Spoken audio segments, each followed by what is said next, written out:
ñoo ngi leen di dalal seen chaîne YouTube Mass Agri di waxtaan ak yéen ci jataay yu xam-xam bi tudd yeete. ñoo ngi ànd seen émission bi ak Astol bi nga xam ni mooy seen partenaire leader bi indi engrais yeeg engrais granulé engrais foliaire yu baax yi ci réew mi. maa ngi tudd Mohamed Seck di agronome di liggéey fii ci société bi naan Mass Agri. tey nag dañuy waxtaanee lu am solo lool di processus bu ñu woowee photosynthèse.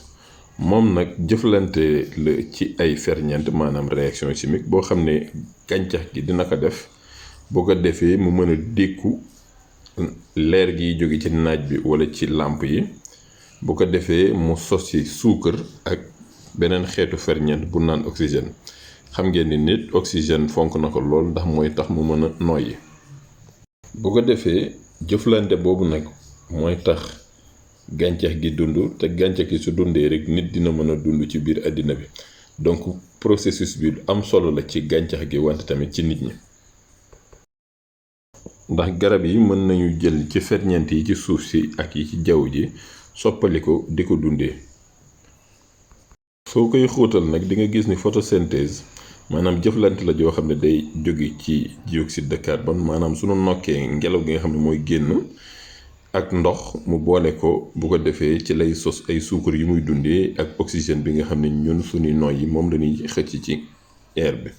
wante moom nag laaj na mu am énergie maanaam kàttan kuy jóge ci leer gi. leer googu nag mën na nekk leer boo xam ne ci naaj bi la wala ci ay làmp.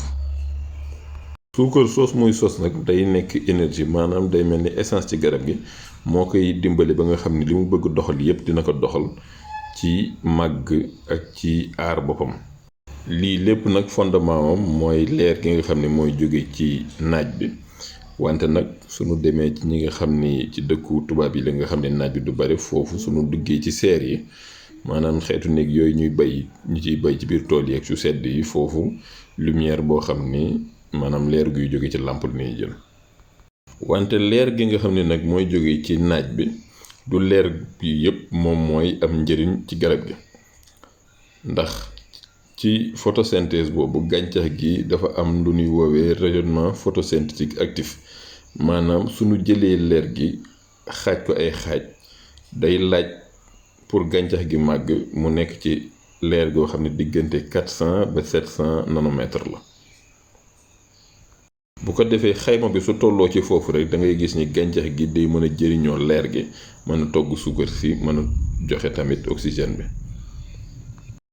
soo xaymaa leer gi ci téeméer juróom yi rekk ñooy jëriñ gàncax gi ngir mu def loolu ñuy woowe photosynthèse. xobu garab gu nekk nag dafa am ay néeg yoo xam ni moom lañuy woowe cellule. ñoom soo leen dajalee moo lay jox xob bi. ca biir néeg yooyu nag la am lu ñuy woowee chloroplaste ñoom ñooy dékku leer gi nga xam ni mooy jóge ci naaj bi commencé nag liggéey ba maanaam sos suukar si ak énergie bi nga xam ne mooy joxe énergie ak oxygène bi nga xam ne mooy dimbale gàncax gi muy nokki bu ko defee liggéey bi mën a tàmbali. photosynthèse nag mi ngi am ci xob bi wante tamit mën na am ci dattu garab gi. bari na ay éléments yoo xam ni mën am njeexital ci photosynthèse gàncax gi. mën nañu lim qualité lumière bi maanaam liñ doon leeral sànq lu mel ni rayonnement photosynthétiquement actif maanaam xaaj bi ci leer gi nga xam ni diggante 400 ba 700 nanomètres bi nga xam ni ci biir foofu la processusu photosynthèse di am. lu ko mooy rek gàncax gi du mën a tàmbali liggéey bi.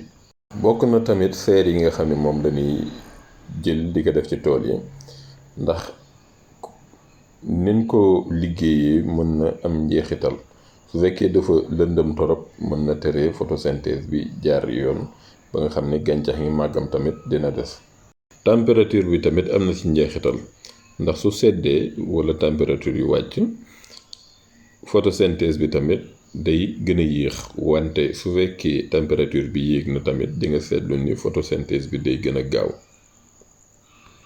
gannaaw ndox meeg lumière bi li nga xam ne ngelaw googu ñuy nokki mun naan ko dioxyde de carbone loolu tamit am na njeexital ci photosynthèse bi li fekk muy gën a bare rek gàncax gi photosynthèse am di gën a gaaw looloo waral guddi gi nga xam ne lumière amul foofu gàncax gi nag dootu ko soxla wante moom moo koy génnee sax ci yaramam.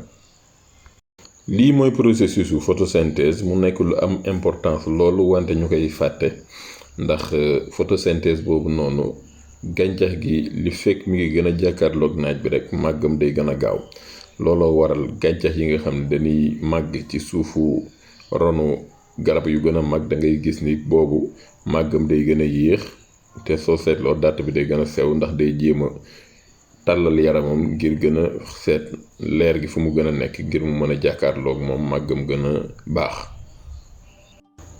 xam photosynthèse ni mu demee am na njëriñ lool ci yeneen yi nga xam ni ci kanam war nañ ko gis ndax am na loo xam ni liggéey bu nu sumb xam notion yi yëpp dina am njëriñ bu ko defee suñ ca yeggee jërë ngeen jëf.